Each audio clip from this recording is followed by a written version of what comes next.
analisis data, serta perakiraan dampaknya. Di pengumpulan data, proses cara kayak ini nggak usah di ini, cara pengumpulan data yang pada studi atau penelitian. Jadi ini sama ya, kita bekerja ini udah kayak bikin penelitian skripsi saja kalau ini. Jadi memang pengumpulan data dalam studi AMDAL ini membutuhkan suatu metode ya, dengan secara dia komprehensif, fleksibel, kemudian juga dapat menunjukkan dampak-dampak yang akan terjadi, terus objektif, ilmiah, juga dapat menggambarkan besaran dampak secara kuantitatif serta kualitatif. Jelas ya bahwa nanti karena hasil AMDAL ini kan juga bisa dijadikan sebagai bahan untuk jika ini ada masalah di kemudian hari dalam pembuatan AMDAL atau dalam rencana usaha atau kegiatan itu, ini bisa dijadikan sebagai dasar dari dalam suatu persidangan pengadilan gitu. Karena itu makanya nih benar-benar harus didukung oleh kaidah-kaidah ilmiah juga. Ya. Jadi metode yang nanti digunakan dalam studi AMDAL itu secara tidak langsung diharapkan dapat membantu dalam mengevaluasi seluruh dampak yang akan terjadi dalam rangka pengambilan keputusan. Nah, beberapa faktor yang mesti dipertimbangkan ketika kita menentukan metode apa yang akan digunakan, di antaranya itu adalah pemahaman kelebihan dan kelemahan fungsi serta cara kerja dalam suatu metode. Ya, sederhana misalnya kalau kalian ini ada yang di Nektarinia aktif.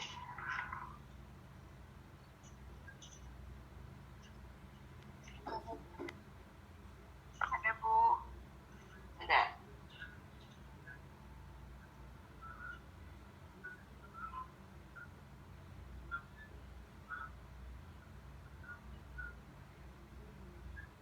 Sebentar ya.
Ya, ini ada yang aktif di Nektarinia ya.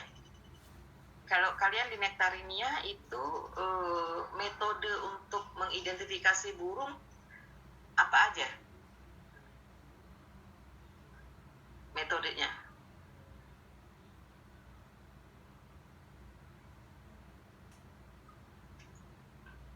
Siapa yang aktif di Nektarinia?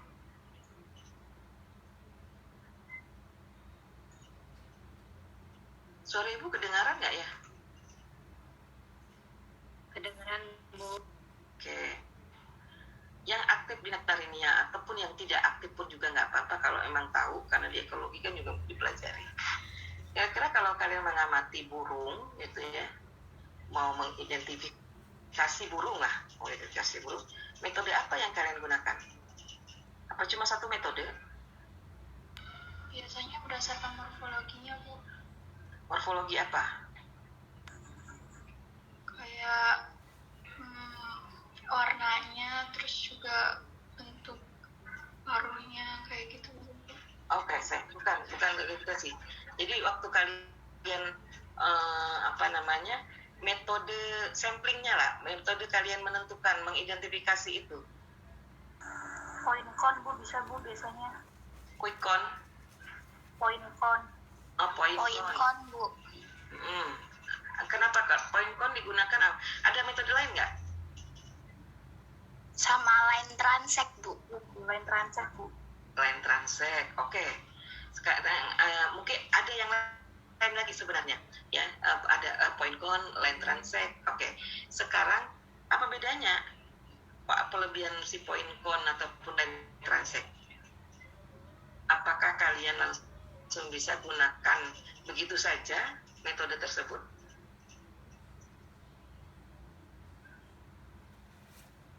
Misalnya ada satu kawasan gitu, Padang, ya satu Padang lah, data seperti itu, hutan sekunder. Kalian pakai apa? Point con atau line transact? Line transact dulu saya. Kenapa? Kenapa pakai line transact?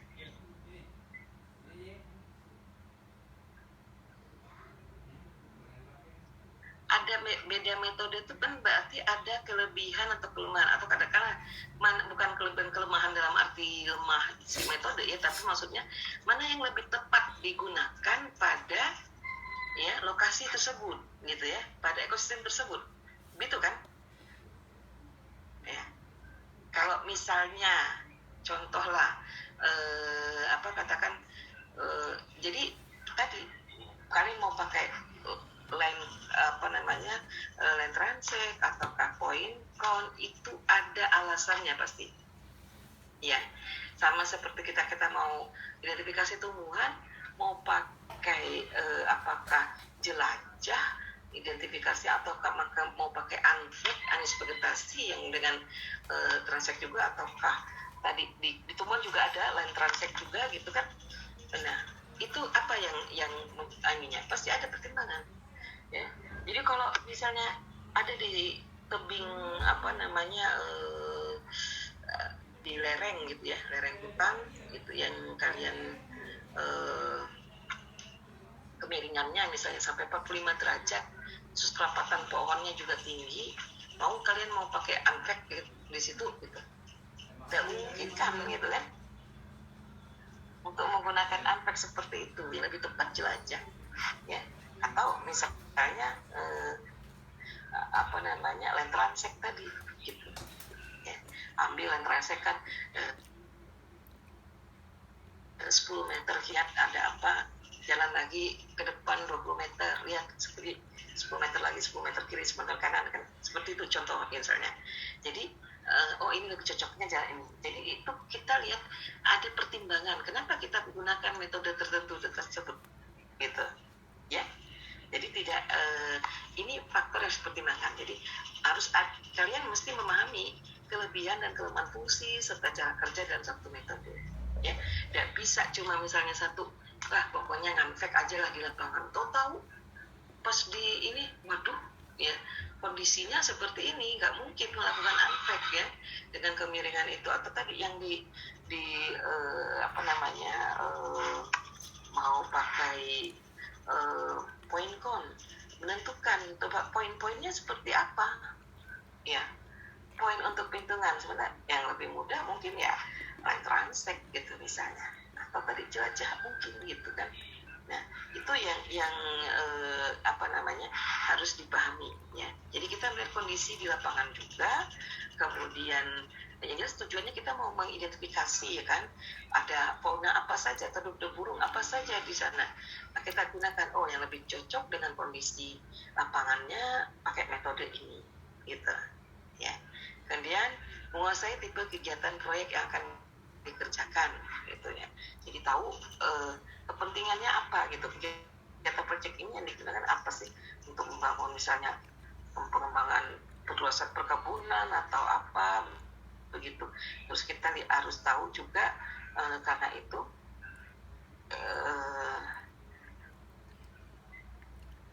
metode apa yang kira-kira nanti kita bisa juga lakukan ketika proyek itu sudah, ini kan sekarang kita di awalnya masih di rona awal ya, masih orisinil tempatnya, tapi nanti ketika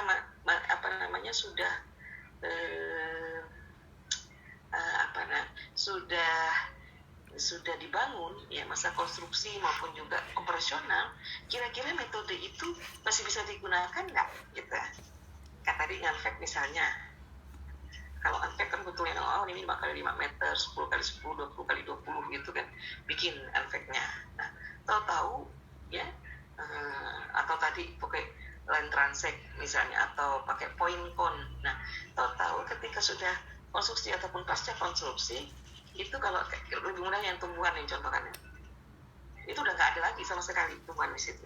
Maksudnya kalau kita mau transact bagaimana, ya kosong, benar-benar kosong di situ, karena itu sudah jadi sudah alih fungsi menjadi satu bangunan atau apa gitu. Nah, kan nggak bisa. Nah, mungkin lebih mudah kalau kita lihat ya udah jelajah aja gitu ya. Jadi kita tinggal identifikasi tumbuhan apa yang kita temui gitu saat di lokasi tersebut gitu ya. Jadi itu maksudnya. Jadi menguasai tipe kegiatan proyek yang akan dikerjakan, sehingga kita tahu nanti ini metode kalau ini digunakan ini akan ini enggak gitu ya, akan bisa nggak dikerjakan juga, atau menggunakan metode yang sama pada proyek tahapan-tahapan kegiatannya itu. Terus pemahaman dampak penting yang akan terjadi ini juga faktor yang mesti dipertimbangkan ya. Ini kemudian keterbatasan waktu, keahlian, biaya, peralatan, dan teknik-teknik analisis yang diperlukan ya. Jadi kalau kita misalnya suatu kawasannya itu cukup luas gitu, kalau kita mau ngantek mau apa, aduh terlalu lama misalnya, atau tadi pakai land transact-nya harus ini terlalu lama, maka kita pilih misalnya yang praktis tapi kita metodenya yang lebih mudah kita lakukan, tapi tujuannya tadi untuk mengetahui ada biota apa saja di situ, itu bisa tercapai begitu. Itu ini kan. Kemudian ini biota, biota ini kalian baca lah apa biota darat itu ya. Jadi kalau berdasarkan definisi kehati ya oleh Konvensi Keragaman Hayati, biota darat dan perairan ini merupakan bagian dari atau komponen dari kehati. Maka ketersediaan informasi yang berguna terkait dengan isu-isu kehati itu nanti akan membantu untuk menjelaskan keterkaitan dan interaksi antara isu-isu tersebut dengan aspek ekonomi, sosial, dan teknis. Jadi kenapa sih biologi jadi aspek tersendiri gitu ya? Aspek tersendirinya biologinya itu adalah kehati, biota darat dan perairan yang kita lihat, karena memang ini adalah bagian dari kehati. Sedangkan kehati itu sendiri ya, informasi kehati ini sangat berguna sekali ketika kita menjelaskan keterkaitan dan interaksi antara isu-isu kehati ini dengan aspek ekonomi, sosial maupun teknis gitu. Kemudian juga bisa membantu dalam proses pengambilan keputusan dan memberi kontribusi positif dalam tahap implementasi secara efektif. Jadi kalau seperti misalnya kita dapatkan nanti biota atau flora atau fauna yang langka gitu, yang dilindungi atau yang misalnya endemik di situ. Nah, ini kan nanti kita bisa ambil keputusan apakah daerah tersebut akan tetap menjadi lokasi rencana usaha atau kegiatan, atau mungkin nanti direlokasi tempatnya gitu, sementara tempat itu akan menjadi wilayah konservasi gitu. Ini yang perlu kita. Kemudian vegetasi, komunitas, sekarang ini sudah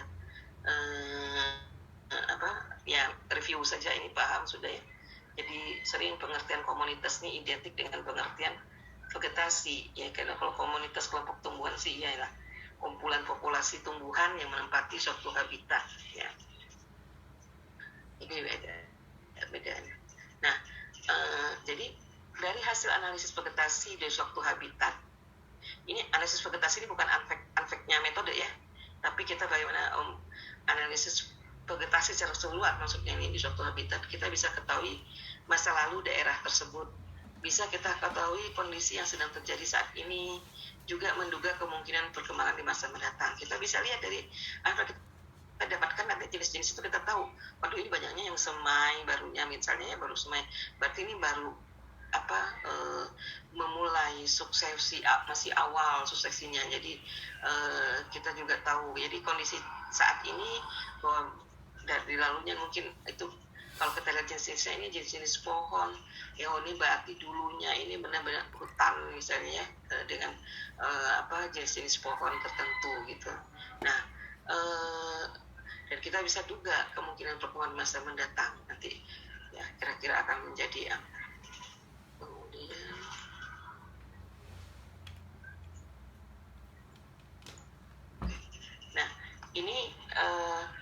kita bisa ketahui itu karena apa? Karena struktur dan peran jenis tumbuhan dalam vegetasi ini merupakan cerminan dari faktor-faktor ekologis jenis tumbuhan yang berinteraksi pada masa lalu, masa kini, dan masa datang, gitu ya. Jadi ada jenis-jenis tumbuhan yang ya bisa mengindikasikan gitu ya bahwa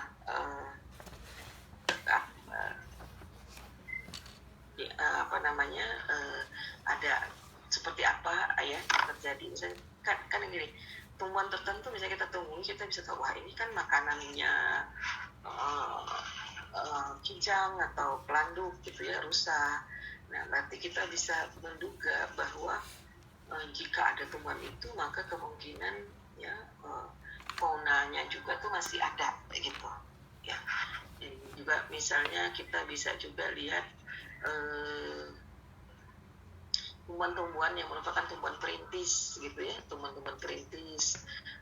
Ini kita bisa juga lihat nih bahwa bagaimana faktor ekologisnya, apakah memang ada faktor-faktor geomorfologi yang mempengaruhi wilayah tersebut sehingga tumbuhan-tumbuhan tersebut yang ada.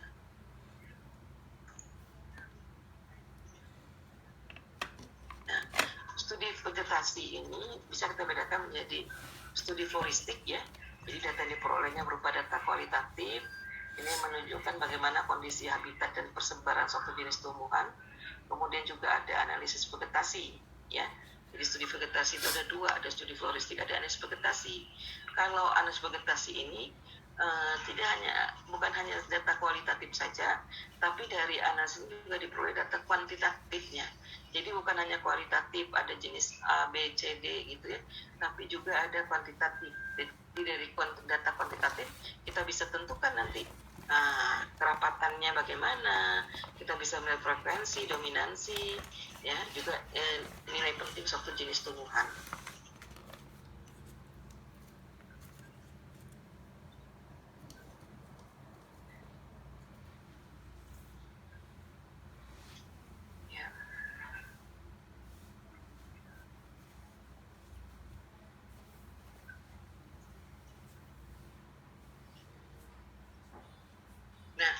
Data kuantitatifnya ini adalah nanti yang melalui hasil pengamatan petak contoh di lapangan.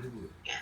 Kalau kualitatif kan kita bisa lakukan dengan pengamatan secara visual di lapangan, juga dengan wawancara dengan masyarakat setempat yang akrab dengan jenis tumbuhan tertentu di daerahnya. Nah, di dalam analisis vegetasi ini ada dua nilai yang kita bisa amati. Jadi ini ya, nanti jadi kalian tuh bisa lakukan mau pakai data kualitatif apa kuantitatif. Kalau kuantitatif berarti kalian harus unpack ya, pakai petak contoh itu. Kalau cuma data kualitatif bisa dengan pengamatan secara visual di lapangan. Tapi ini pun juga harus ada metode gitu ya. Jadi metode jelajah gitu kan. Jadi tidak ngasal, tidak asal. Ya. Terus dalam analisis vegetasi ini nanti ada dua nilai yang kita bisa amati, ada nilai ekonomi dan nilai biologi. Nah, nilai ekonominya nanti berdasarkan pada potensi vegetasinya ya untuk masukkan devisa. Misalnya mungkin dapat anggrek-anggrek yang langka atau apa. Kalau nilai biologi ini berdasarkan pada peran vegetasi tersebut. Misalnya sebagai sumber pakan tadi ya. Ini kalau banyak pohon ini gitu dia berbunga, maka nanti akan banyak lebah madu. Gitu. Atau dia misalnya ini pengatur iklim, bahkan ada kalau ibu nggak tahu kalau di daerah kalian, tempat ibu tuh sudah ada jenis tumbuhan yang misalnya kalau di tumbuhan ini sudah berbunga ini menunjukkan bahwa nanti akan ada musim panas ke depannya, berapa bulan ke depan ini musim panas seperti itu ya. Jadi sudah ada yang ini pengatur iklim yang jelas juga sebenarnya dengan ada pohon atau apalagi sudah seperti hutan, dia benar-benar bisa nanti menyerap karbon, artinya dia juga akan menentukan tidak suhu dan iklim mikro yang ada terutama di wilayah tersebut itu tentu akan berbeda dengan iklim mikro yang bisa dan vegetasinya sedikit gitu. Nah, ini adalah beberapa informasi yang bisa kita peroleh berdasarkan hasil unpack yang kita butuhkan dalam satu studi AMDAL ya. Jadi ada perubahan dan kehilangan serta kerusakan komunitas, kemudian juga kerusakan komunitas di lokasi rencana usaha ya.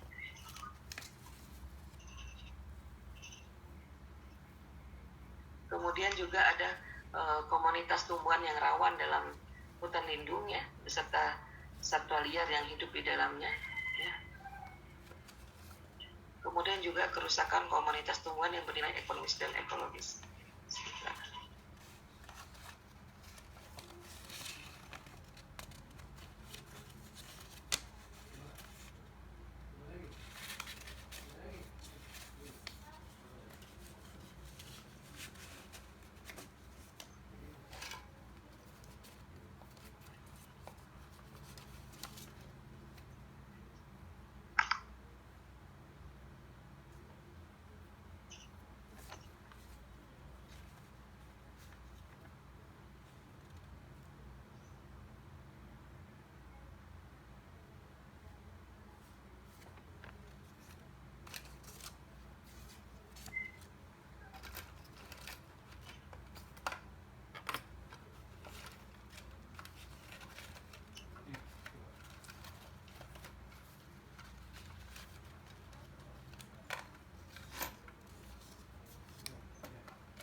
Lanjutkan.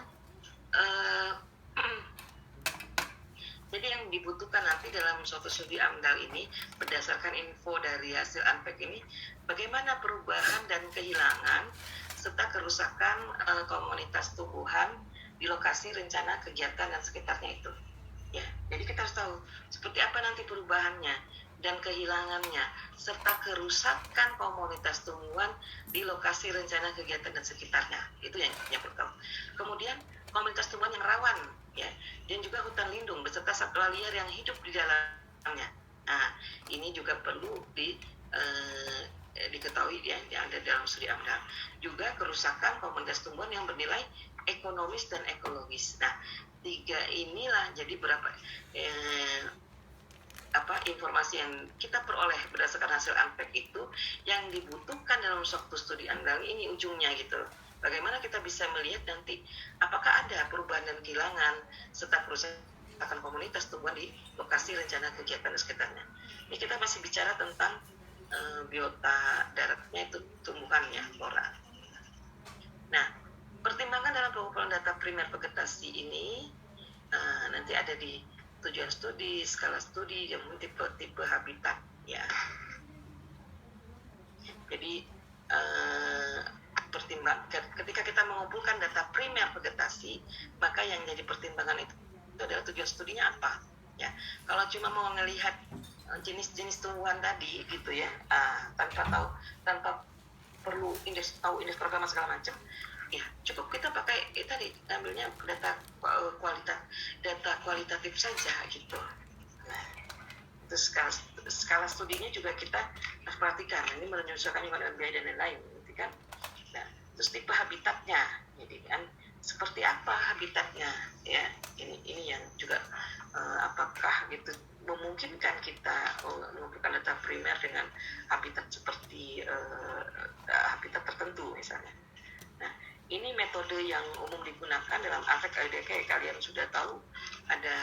Ini udah pernah di ekologi pastinya sudah disinggung di ektor atau di hektar, metode kuadran, metode garis menyinggung ya.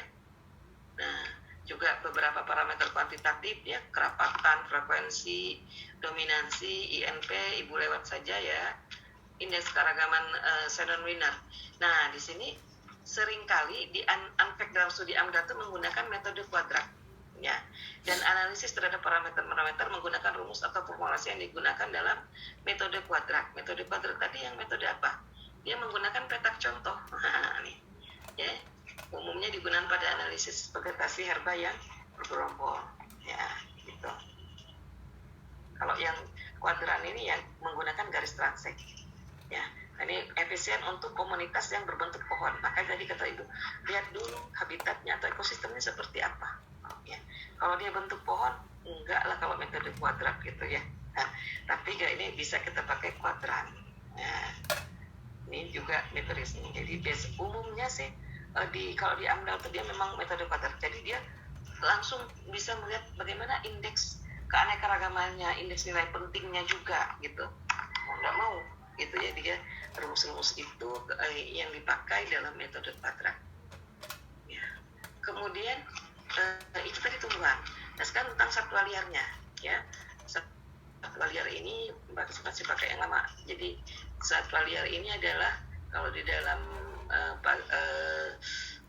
Undang-Undang Nomor 5 Tahun 90 tentang konservasi sumber daya alam hayati dan ekosistemnya didefinisikan sebagai semua binatang yang hidup di darat dan atau di air dan atau di udara yang masih mempunyai sifat-sifat liar, baik yang hidup bebas maupun yang dipelihara manusia.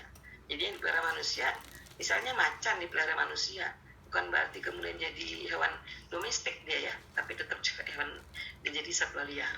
Owak, misalnya owak Jawa dipelihara oleh manusia gitu ya, bukan arti menjadi hewan domestik dia seperti kucing dan anjing, tapi dia tetap adalah satwa liar. Nah, kajian satwa liar ini baru kita lakukan kalau proyek pembangunannya itu diduga akan berdampak terhadap satwa liar maupun lingkungannya.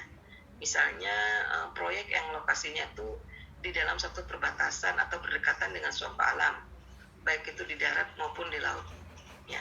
Terus juga proyeknya ini memerlukan pembukaan lahan atau hutan yang merupakan habitat satwa liar.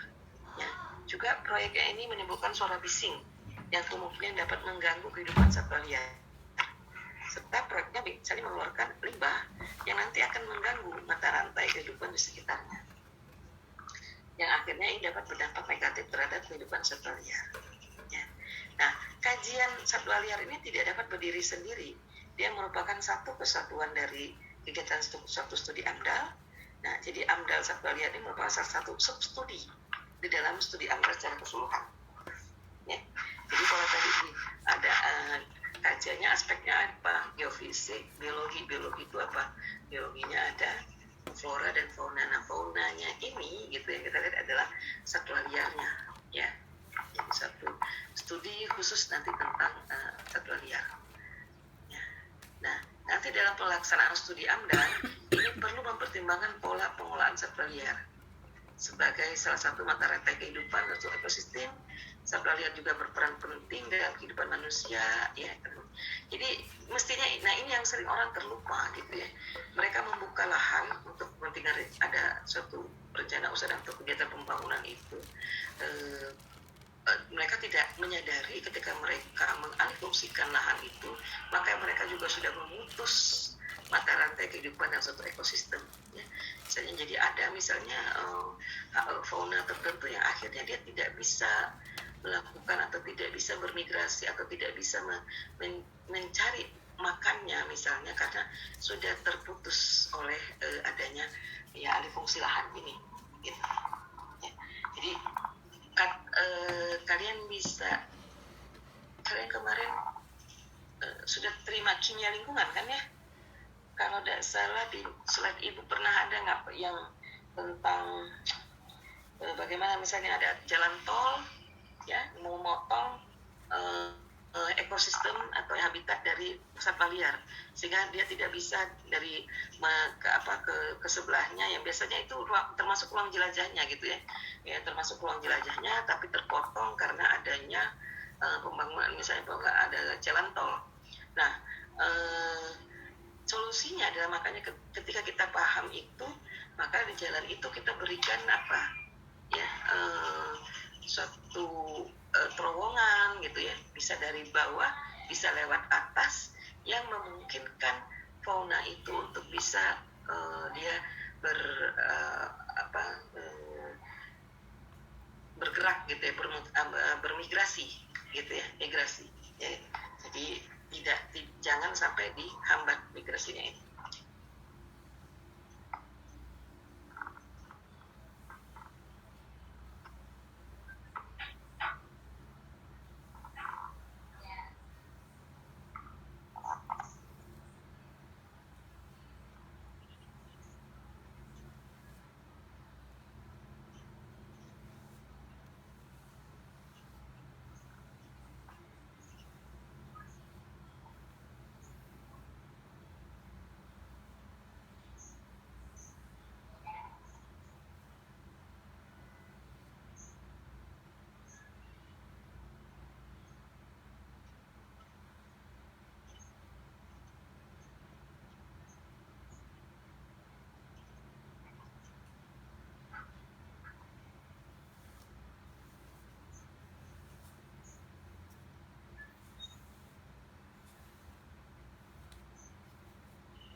satwa liar ini kalian baca saja ya tentang bagaimana tentang mekanisme terus program pengolahan ini.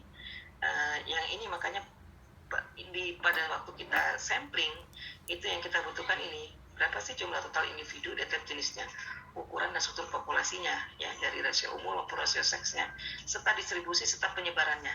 Nah, jadi sehingga kita bisa nanti di menganalisis satwa liar ini, kita juga tahu seperti apa nanti pengolahan satwa liar tersebut. Nah, keseluruhan informasi ini kita peroleh melalui inventarisasi dan juga sensus. Ya. Di inventarisasi satwa liar itu berarti kegiatan yang meliputi pengumpulan data mengenai jenis-jenis satwa liar yang terdapat di dalam area survei, juga penyebaran satwa liarnya, bagaimana kondisi habitatnya, begitupun juga kondisi sosial ekonomi masyarakat di sekitar area survei. Apakah masyarakat itu misalnya lebih tertarik dengan satwa liar tersebut atau membiarkan ya, atau mereka memburu satwa liar itu mesti kita juga ketahui. Nah, kemudian yang kedua ya, informasi ini kita dapatkan selain inventarisasi ada dengan sensus. Satwa liar ini merupakan suatu kegiatan untuk kita memperoleh informasi tentang keanekaragaman penyebarannya serta fluktuasi populasi suatu jenis satwa liar. Ya. Nah, sensus satwa liar ini kita lakukan dengan metode ada sensus tidak langsung, ada yang nanti sensus langsung. Kalau sensus tidak langsung ini seringkali digunakan untuk mendapatkan informasi mengenai jenis-jenis satwa liar yang sulit dijumpai atau membahayakan dan meninggalkan jejak yang mudah dikenali. Ya, nanti metode menyeliputi ini capture and recapture method, gitu ya, metode menangkap dan penangkapan kembali. Kemudian juga menghitung populasi berdasarkan jejak satwa liar, juga penghitungan populasi berdasarkan count tadi ya, suara.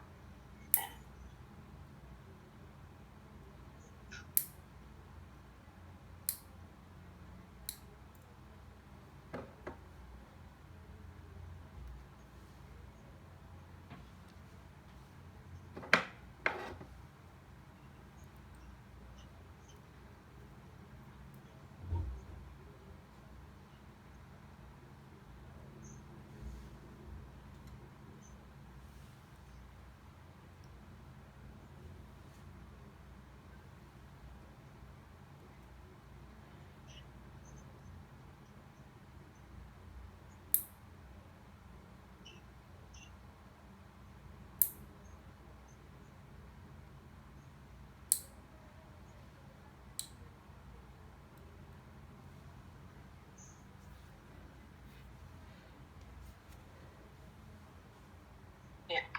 Kemudian yang ini adalah sensus langsung. Jadi kalau di sensus langsung kita ada metode lagi gitu ya, jadi bisa metode garis transek atau metode susunan pusat udara atau metode penghitungan sarang ya. Jadi Ibu yakin kalian sudah tahu gitu kayak metode penghitungan sarang kayaknya di Ekter juga sudah gitu ya, atau di mana ya, di mata kuliah ini Bu Fama pasti sudah ini metode penghitungan sarang.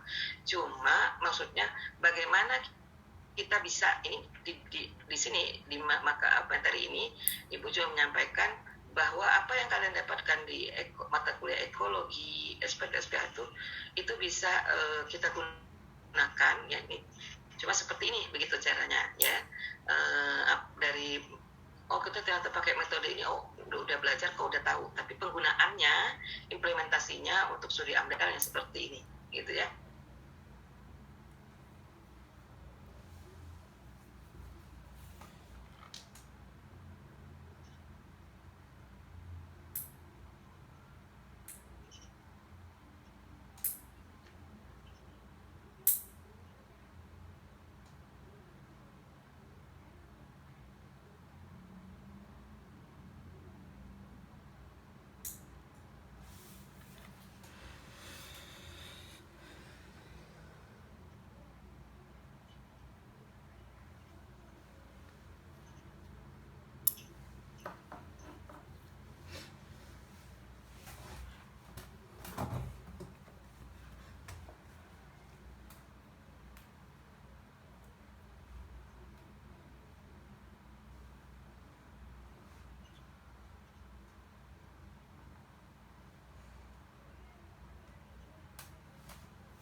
kemudian bagaimana kita melakukan penyusunan perakiraan dampak pelaksanaan suatu proyek pembangunan terhadap satwa liar.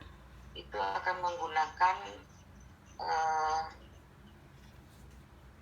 langkah-langkah sebagai berikut. Pertama, deskripsi biologisnya. Kita pelajari dan kita susun deskripsi lingkungan biologis satwa liar yang terdapat di lokasi studi. Kemudian kita identifikasi jenis-jenis langka dan terancam kepunahan. Jadi harus tahu ya, kalau di Indonesia juga ada dikeluarkan biasanya dari Kemen LHK atau dari LIPI ya, yang mengeluarkan daftar jenis satwa atau tumbuhan yang dilindungi di Indonesia ya. Nah, kalau di internasional kan ada IUCN ya, juga ada kalau untuk perdagangan itu dengan CITES. Lalu kemudian kita diskusi tentang manajemennya, bagaimana praktek manajemen yang telah dan akan dilakukan itu nanti bisa berpengaruh terhadap fluktuasi kepadatan populasi satwa liarnya dan mengindikasikan kondisi tingkat persepsi masyarakat dalam perannya dan kegiatan konservasi alam ini ya. Jadi ada seperti apa nanti kira-kira pengaruhnya terhadap fluktuasi kepadatan populasi. Juga kita lihat diskusi tentang suksesi alamnya. Jadi berdasarkan nanti analisis suksesi alamnya ini, kita bisa peroleh juga informasi perkembangan yang dapat digunakan sebagai data dasar dalam menduga kondisi biologis lingkungan yang terjadi pada masa yang akan datang. Kemudian kita prediksi lagi alternatif pengaruhnya juga ya. Bagaimana pengaruh terhadap lingkungan biologis itu terkait erat dengan berbagai alternatif hasil akhir dari perubahan penggunaan lahan.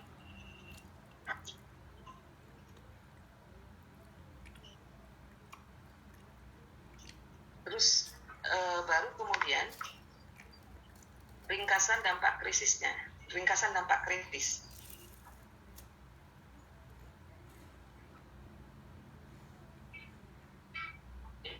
Ringkasan dampak kritis. Jadi tahap akhir dari kegiatan memperkirakan dampaknya itu adalah kita menetapkan perubahan kritis, yang kritis, hingga akhirnya nanti diperoleh hasil penilaian yang menunjukkan penting dampak itu ya.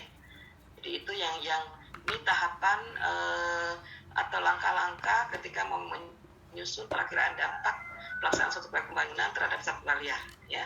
Jadi deskripsi biologis, identifikasi jenis-jenis langka dan terancam kepunahan, terus diskusi tentang manajemen, tentang suksesi alamnya juga ya. Tentang manajemen itu tentang gimana nih pengaruhnya terhadap fluktuasi kepadatan populasi satwa liar dan juga ke tingkat persepsi masyarakat ya dalam peran sertanya dalam kegiatan konservasi alam. Terus juga diskusi tentang suksesi alam gitu ya. Bagaimana nanti analisis suksesi alam yang kita bisa peroleh ya sebagai data dasar dalam menduga kondisi biologis lingkungan yang kira-kira nanti terjadi pada masa yang akan datang itu seperti apa. Jika ini dibangun, misalnya jika ada rencana usaha atau kegiatan ini terlaksana, maka suksesi alamnya nanti seperti apa, ke depannya itu seperti apa gitu. Kemudian baru kita akan prediksi alternatif pengaruhnya. Nah, prediksi alternatif pengaruhnya, kemudian juga ringkasan dampak. Jadi prediksi alternatif pengaruh ini mungkin ada pengaruh terhadap lingkungan biologis ini terkait erat dengan berbagai alternatif hasil akhir dari yang perubahan land use gitu ya, perubahan penggunaan lahan.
Jadi nanti terakhir di ringkasan dampak kritis ini kita akan lihat bagaimana jadi tahap akhir dari kegiatan memperkirakan dampaknya ini. Jadi kita menetapkan perubahan-perubahan yang kritisnya itu apa gitu ya. Apakah nanti ada perubahan tadi ya land use atau bagaimana dampaknya terhadap kondisi biologis lingkungan ya dan lain.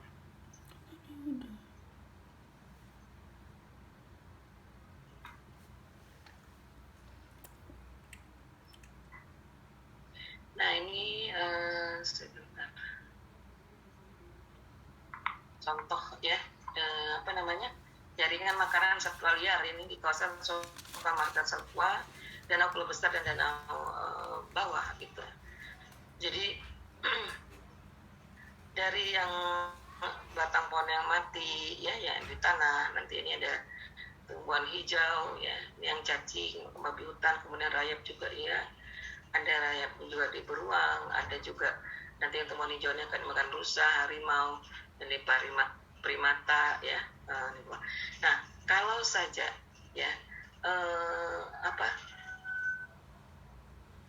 di salah satu ya jaring makanan ini terpotong gitu ya, maka kalian akan bisa prediksi kira-kira apa yang akan terjadi begitu ya, bisa nih. Jadi mungkin kalau tumbuhannya hijau hilang misalnya, bisa jadi burung pemakan buah ini tuh burung-burung buas atau ini juga atau primata ini juga akan berkurang populasinya gitu, semakin langka. Jadi ini yang kalau misalnya terpotong salah satunya gitu ya, jika ini yang harus kita perhatikan. Jadi ketika kita lihat rencana usaha atau kegiatan itu lokasinya, kemudian kita lihat sudah tahu tuh ada fauna apa saja gitu ya, di situ, maka kita kan harus tahu juga tadi seperti apa jaring makanannya gitu ya,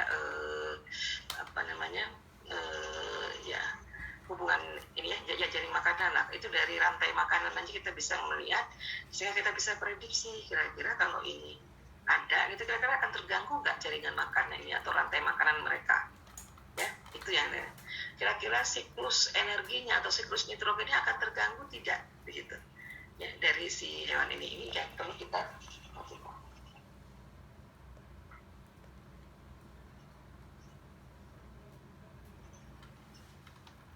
Ini juga diagram rantai aliran yang menyebabkan menurunnya populasi satwa liar di kawasan. Ini tadi yang contoh misalnya. Nah, ketika manusia membuka hutan, ya, maka hutan ini kan yang merupakan tempat berlindung, mencari makan dan berkembang biak harimau, rusa dan satwa liar lainnya ya. Maka akan berkurang, ya, terganggu dan juga berkurang. Ketika ini hutan juga dibuka, maka pohon penghasil madu juga berkurang. Artinya ya beruang madu itu juga terganggu, juga berkurang. Dan ketika juga manusia membuka hutan, maka pohon tempat bersarang atau bersembunyi dan mencari makan burung enggang itu juga akan terganggu dan berkurang. Nah, ini menyebabkan nanti jumlah dan penyebaran harimau, babi hutan ataupun rusa atau primata lainnya itu juga akan berkurang. Selain itu, otomatis dengan demikian satwa liar ini akan berusaha pindah dan dia mencari lingkungan baru yang dapat mendukung kehidupannya. Jadi kalian tidak heran kalau misalnya dengar di berita ya di Sumatera misalnya bagaimana gajah masuk ke perumahan penduduk. Jadi bukan rumah penduduk, sebenarnya rumah-rumah trans. Itu kan rumah-rumah transmigrasi. Ini kan berarti dia sudah membuka lahan hutan di situ. Yang kebetulan hutan itu sebenarnya adalah ruang jelajah ya dari satwa liar.